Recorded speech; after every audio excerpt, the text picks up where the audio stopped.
impactos en los procesos migratorios y comunidades de reserva. Un poco retomando esto del polímetro, de las bolas que hemos estado presentando, para mí no son bolas, las ramas presentan como esas bolas. Bueno, trabajamos en este estudio, pero trabajamos varias regiones, aparte de Sierra de Juárez. Aquí trabajamos 5 comunidades, no trabajamos la región, ¿verdad? Nosotros trabajamos 5 comunidades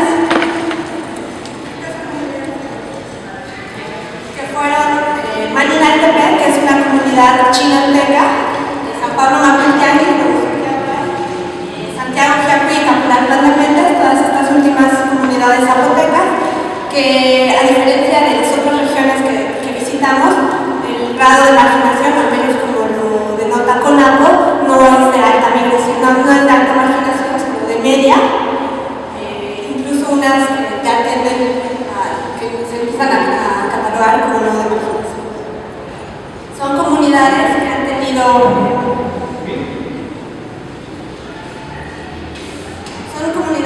con un acervo de recursos naturales muy importante, incluso con recursos de valor comercial, ¿no? Bueno, es en la historia del manejo y uso de estos recursos, la región, estas comunidades, bueno, es una larga historia, ¿no? Tenemos, como yo empecé como de los 40, el uso de estos recursos estaba vedado, después pasa a los 50, se impone una concesión en esta región, en donde el gobierno le da a una papelera, primero de capital canadiense, después que es una empresa preestatal, los derechos, le cede los derechos de uso y de explotación de estos recursos, lo que implica para las comunidades pues una pérdida del derecho de uso de sus recursos. Pero al mismo tiempo, en esta comunidad en esta región, estas comunidades es como que se dan cuenta de que los recursos se pueden aprovechar comercialmente e incluso aprenden, ¿no? Llegan personas como de Michoacán que sabían manejar como la explotación del recurso, que son personas que es una inmigración que se da en esta región. Muy pocas familias se quedan en Michoacán, que se quedan, que diga, en esta región que son michoacanos, después sacan todas estas familias, pero ahí aprenden, ¿no? Entonces tenemos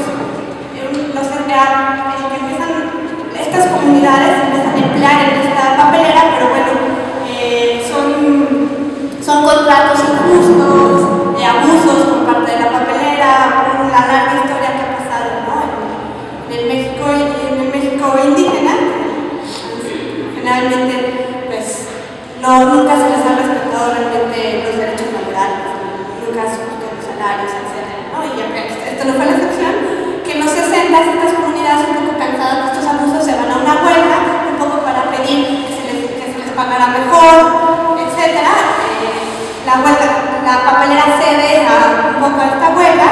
En los 70 pues sigue pero en este proceso como que las comunidades empiezan a entender qué es lo que sus bosques qué significaba que sus bosques estaban concesionados, ¿no? Porque ellos sabían que eran los dueños, pero no habían como entendido, por lo menos es como mal expresado en varias entrevistas que he hecho, como que no habían entendido qué significaba la concesión, ¿no? Cuando ellos intentan decir, bueno, si la papelera está explotando, ¿por qué nosotros mejor lo hacemos? Cuando ellos tratan de hacerlo, pues dicen, no, es que ustedes no pueden porque están concesionados. Es cuando se dan cuenta y dicen, esto es lo que significa una concesión. Entonces empieza un movimiento de lucha para recuperar el derecho de uso de sus recursos.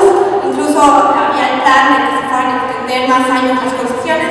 Entonces las comunidades de la región se organizan y ahí para evitar estas nuevas concesiones, ¿no? Y esta lucha pues generó cohesión, generó capital social, generó que aparte de generó muchísimo capital social, lo que derivó que en el 80 ya se tiran las concesiones y empieza como el momento en donde se forman las empresas forestales comunitarias, ¿no? Estamos hablando de los 80, en los 90 diríamos que es el desarrollo de estas empresas forestales comunitarias, pero tenemos al mismo tiempo, si vemos el contexto del país, es un momento de apertura de mercados, de políticas de ajuste estructural, entonces está tratando de echar una empresa con todas estas como contracorriente, ¿no? En el 2000 yo veo de alguna manera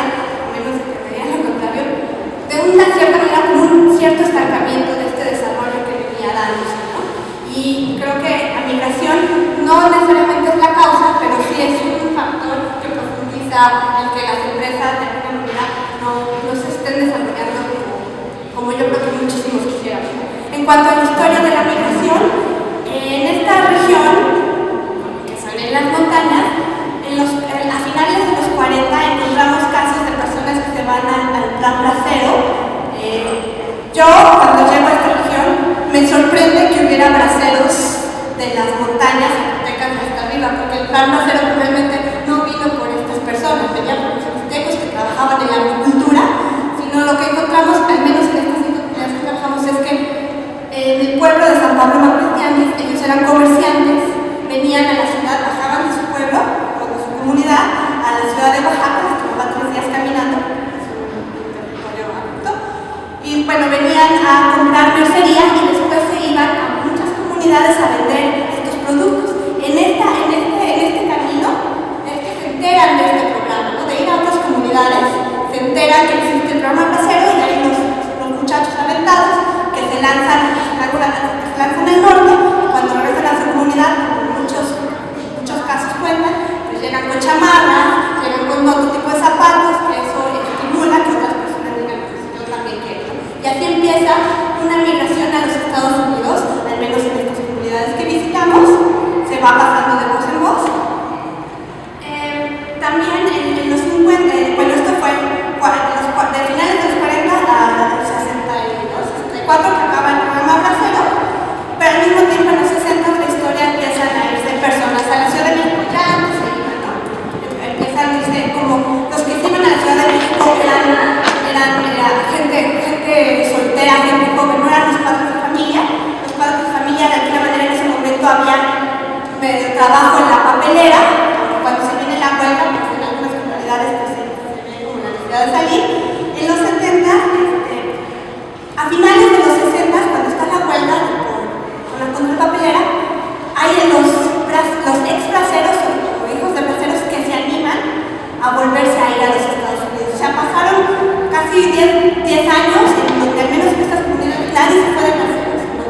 Es como motivo con el manejo, cuando empiezan los problemas, que se animan, al final de conocen el camino, se van unos, pero los que se van a los Estados Unidos ya eran esos exbraceros, que ya eran padres de familia, y al mismo tiempo en esa misma década se iban otros a la Ciudad de México, Oaxaca, pero eso eran jóvenes, o sea, los padres de familia en los Estados Unidos. Entonces, hay una diferencia en generaciones, en destinos hacia donde migran, y bueno, eso lo digo porque va a tener impacto después en la gobernanza, que es la condición de las personas. En los 80, en los 70, empieza a haber una migración, al principio se van los hombres, empieza a haber una migración ya familiar, y cuando establece la ICA, bueno, tienen la oportunidad de sacar papeles algunos, entonces se da más la migración ya familiar, pero también empieza, ya en los 90, ya es una migración, empieza una migración indocumentada. También hay una migración por estudios, muchas personas que salen a estudiar y empiezan a formarse como organizaciones de migrantes para ayuda, ¿no? Las comunidades no tan sólidas como ahora vemos el FIOM o como los zacatecanos, pero se hacen ayudas como para apoyar a sus comunidades. En el 2000 estamos viendo un retorno de estas personas, de varios jubilados que trabajaban en Estados Unidos, en México, incluso en Oaxaca, trabajaban en distintas cosas, están jubilados y están regresando a las comunidades, ¿no? Vemos en Capulapa, vemos en Chacuí, encontramos algunos casos, en San Pablo Macristianes. Esta es un poco la historia de cómo fue el manejo, cómo ha sido a la par el proceso regulatorio. Bueno, en cuanto a los cambios en la dinámica poblacional, pues estas comunidades han tenido, pues vemos como impacto, ¿no? Los cambios por estructura y en la diserción de la población. Estas son las comunidades que trabajamos, vemos que tienen una composición, una distribución de la población, una estructura de la diserción, pues diferente, ¿no? O sea, tenemos una comunidad como Macristianes, Humanitariamente, que hay una pérdida de población económicamente activa, y eso pues tiene consecuencias, como se ha dicho, en el manejo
niños que nacen, ¿no? Entonces, como así es la naturaleza, pues vas creciendo y te vas muriendo, ¿no? Entonces, por eso se va haciendo en la estructura de pirámide.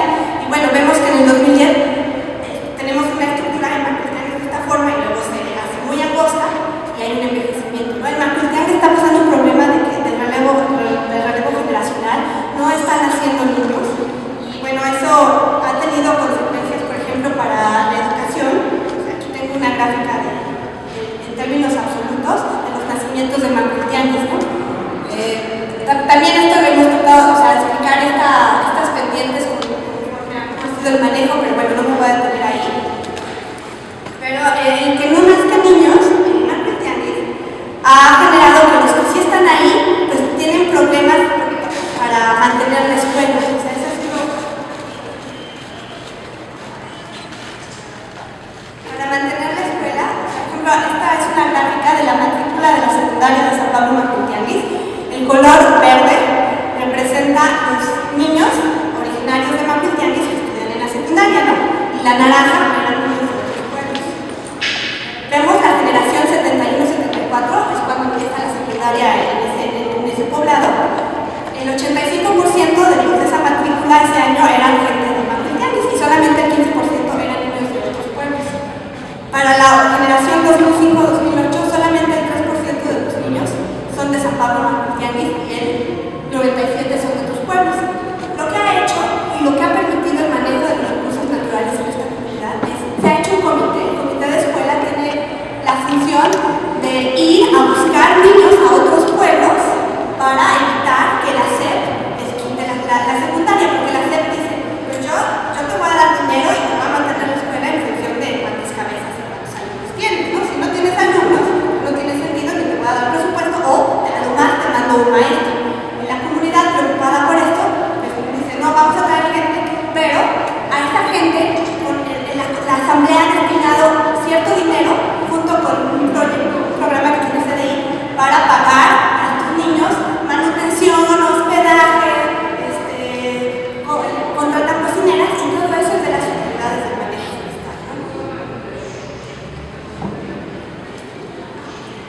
Además, estos niños de otros pueblos son los mozos de los que todavía trabajan, ¿no? En la agricultura en esta comunidad.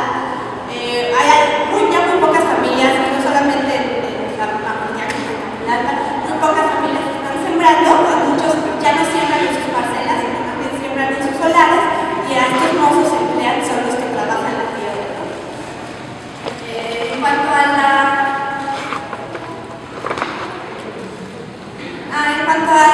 actividad productiva, bueno, hay varios, en estas 5 comunidades, como los principales destinos son, yo le puse el pueblo porque se les llaman ellos al lugar de origen. Los destinos son en California, en Estados Unidos, en Los Ángeles, en la Ciudad de México y en la Ciudad de Oaxaca. En lo que se ocupan, en la comunidad hay actividades, las empresas forestales de alguna manera han generado empleo, pero estos empleos no son atractivos para los jóvenes. Los jóvenes consideran que son empleos rudos, muy pesados, entonces a veces está el cuestionamiento de tanto esfuerzo y la juventud o los que podrían trabajar no tienen esos incentivos.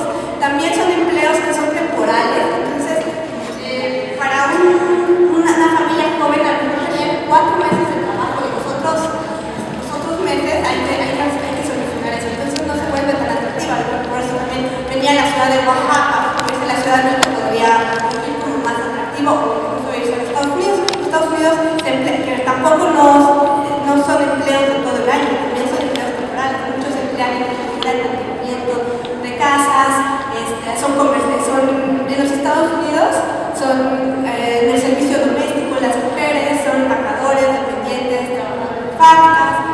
En la Ciudad de México, cuando tú les preguntas, tú, así en su percepción, ¿quién consideras que sea de los migrantes como en términos de educación, quiénes están mejor? Muchos perciben, no, los que están en la Ciudad de México, porque en la Ciudad de México muchos son burócratas, están en la industria de la construcción, pero hay esa percepción de que hay una mayor estabilidad de los que viven en la Ciudad de México. Como les decía, también en la Ciudad de México migraron jóvenes en los 70, ¿se acuerdan que les decía? No, en Estados Unidos se van unos padres de familia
base de recursos que tienen y la manera en que los han usado y los han manejado, ¿no?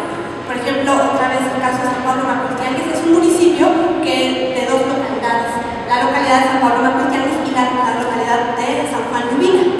Ambos son comunidades zapotecos, pero no vienen del mismo, o sea, incluso hablan distintos zapotecos. O sea, los de San Juan Lubina creo que son descendientes de Atepec y los de Macuiltianguis son de Temuco de Macuiltianguis. Fueron poblando, pero en el municipio, en la distribución municipal, por alguna razón que no hemos podido investigar bien cómo se forma ese municipio, quedan esas dos localidades juntas, porque geográficamente pues, están como cerca. El dinero baja a través de la cabecera municipal, que es San Pablo Macuiltianguis, y ellos han llegado a un arreglo de, bueno, tú Lubina, que es otro núcleo agrario, no coincide, o sea, el territorio municipal no coincide con el territorio comunal. Dentro de ese municipio hay dos territorios comunales, ¿no? Entonces, no es que yo soy la cabecera municipal, entonces yo te gobierno a ti, o tú mi agencia, entonces han llegado a un acuerdo de decir, bueno, del dinero que baje, a ti te toca tanto por su presupuesto, nos vamos a dividir a la mitad, a lo mejor no es lo más justo porque hay más población en San Pablo Macuiltianguis, pero se reparten el recurso y bueno, hay acuerdos, ¿no? Y el dinero en la asamblea se decide cómo se va a gastar, ¿no? En Lubina en su asamblea deciden y en Macuiltianguis en su asamblea deciden, ¿no? Entonces de alguna manera es la comunidad como la que está decidiendo. Otro impacto en lo que hemos visto es en el propio concepto de qué es la comunidad, ¿no? O sea, la migración de alguna manera ha generado de volver a como reinventarte o reorganizarte quién es la comunidad. Antes de la migración nosotros podíamos como identificar a la comunidad, derechos y obligaciones. El conjunto A son aquellas personas que tienen el derecho de voz y voto, los que toman las decisiones, como los que son los comuneros, ¿no? Y el conjunto B es el resto de la población, son sus esposas, las mujeres que en estas comunidades no tienen voz y voto en la toma de decisión de cómo se van a manejar los recursos, ni, o sea, nada, no sé cómo se ponen las reglas, qué se puede agarrar, cómo se puede agarrar, dónde se puede agarrar, no, eso no tenemos, eso sería el conjunto B. Después de la migración, tenemos una nueva forma de organización de comunidad. Seguimos teniendo estos que tienen los derechos plenos de propiedad, o sea, derechos de control, de uso de los recursos, de la toma de decisiones de la comunidad. Está el B asterisco, que son estas familias, pero tenemos este C, son personas, por ejemplo, los que están en Los Ángeles, segunda generación o primera generación, que ellos allá se sienten de la comunidad, incluso participan en la guelaguetza. Ellos tienen el incentivo de participar. Cuando alguien se muere, cooperan para que puedan mandar al cuerpo a la comunidad, siendo que ese grupo C no tiene derecho a ser enterrado en las comunidades, porque bueno, no nacieron ahí o no han dado el servicio necesario para ganarse ese derecho, pero de alguna manera es la comunidad. Y esos C, si son hombres, tienen la facultad de pasar a ser del grupo A, ¿no? O sea, cuando tú te comprometes, incluso se han tomado, en muchos casos toman a estas personas, cuando ya no hay, o sea, digo, en la gobernanza hay problemas de, ahora que van a poner los cargos, dicen, no, pues si le toca, pues está por allá, ¿no? Ya antes era como de la comunidad C, y ahora a la comunidad, bueno, al conjunto A. Es un poco nada más un esquema para tratar de transmitir como el concepto, ¿no? Esto es una gráfica de, bueno, de los que representan el conjunto A y B. O sea, también tenemos como, es la población que tiene derechos versus la población que no tiene derechos. Mi N son el conjunto A y B, que son población mayor de 18 años. Sabemos que en Macuiltianguis el 44% sería como el conjunto A, frente al 56% que sería el conjunto B, ¿no? Y aquí no están los niños, solamente están las personas los que la misma Constitución reconoce como ciudadanos. Y así en las distintas comunidades. Bueno, esta gráfica es también, me identificar con Macuiltianguis, porque no puedo hablar de otras comunidades.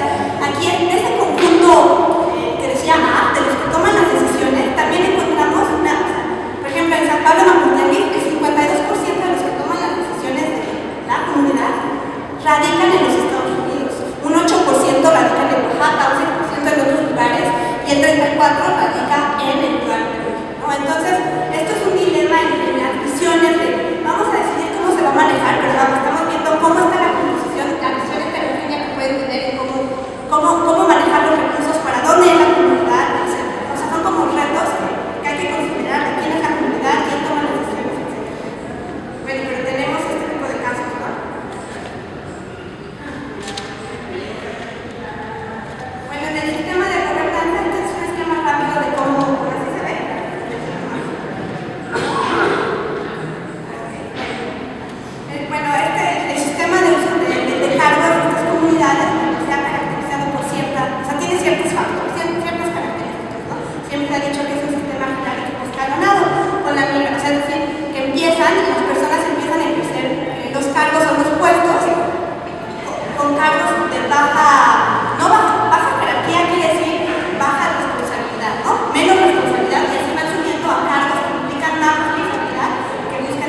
cómo ha sido estas funciones ya de todo esto que se está perdiendo ahora con la migración. También, por ejemplo, sigue siendo un sistema rotativo, son 3 sistemas de gobierno, la verdad es que el religioso, ha habido pérdida importante de cargos, por ejemplo, en Malinaltepec nos encontramos que ya no hay comité de vigilancia. El comité de vigilancia, bueno, juega un papel fundamental. Hay una tendencia a los cargos remunerados, se ha generado un mercado de suplentes para algunos que se quedan en la comunidad, se encargan de suplir a los que están en los Estados Unidos, y como en los Estados Unidos hay arreglos que le tienes que pagar porque te estás supliendo, pues de alguna manera es una forma de sacar ingresos, ¿no? Pero se crea un mercado y eso puede llegar a permitir la asamblea porque ellos de alguna manera pueden así hacer de manera que les toque a ellos, ¿no? O sea, decir, si me toca por un de tal, seguro me va a mandar a alguien que sea así. Entonces eso, algunas comunidades se han dado cuenta y están como regulándolo. Bueno, la pérdida de estas características, pues hay una pérdida de experiencia, de conocimiento, incluso de respeto. O sea, no es lo mismo que la asamblea decirle a Luis, que es lo que hace nuestro representante, que diga, no, me toca aquí, pero te va a representar Marco, y entonces la asamblea no fue Marco no fue elegido, pero la asamblea de Cora, no hay esa función que me va a hacer.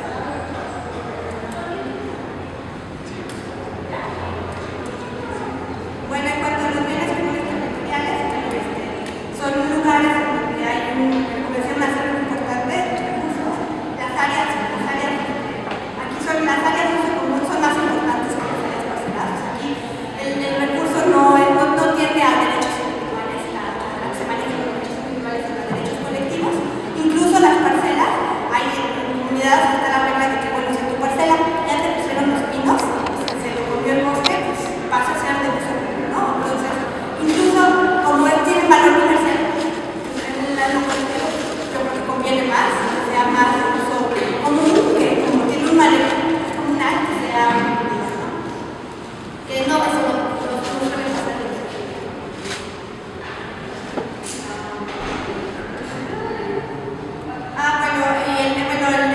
El manejo territorial ha traído beneficios, bienes públicos y beneficios, incluso en la infraestructura, en generar bienes para la colectividad. Hay hasta reparto de adultos, mantenimiento de la escuela, etcétera, muchísimos beneficios. Y ahora está el tema de que, bueno, el tema de siempre que les quieren cobrar impuestos a estas empresas comunitarias, cuando de alguna manera estas empresas ya están pagando un impuesto, ¿no? El que le den el beneficio a la comunidad, el que mantengan la escuela, el que pavimenten, el que pongan, eso es pagar impuestos, ¿no? Solo que habría cómo generar ese mecanismo para que al gobierno o Hacienda le digan, no, o sea, ya estoy yo pagando impuestos, ¿no?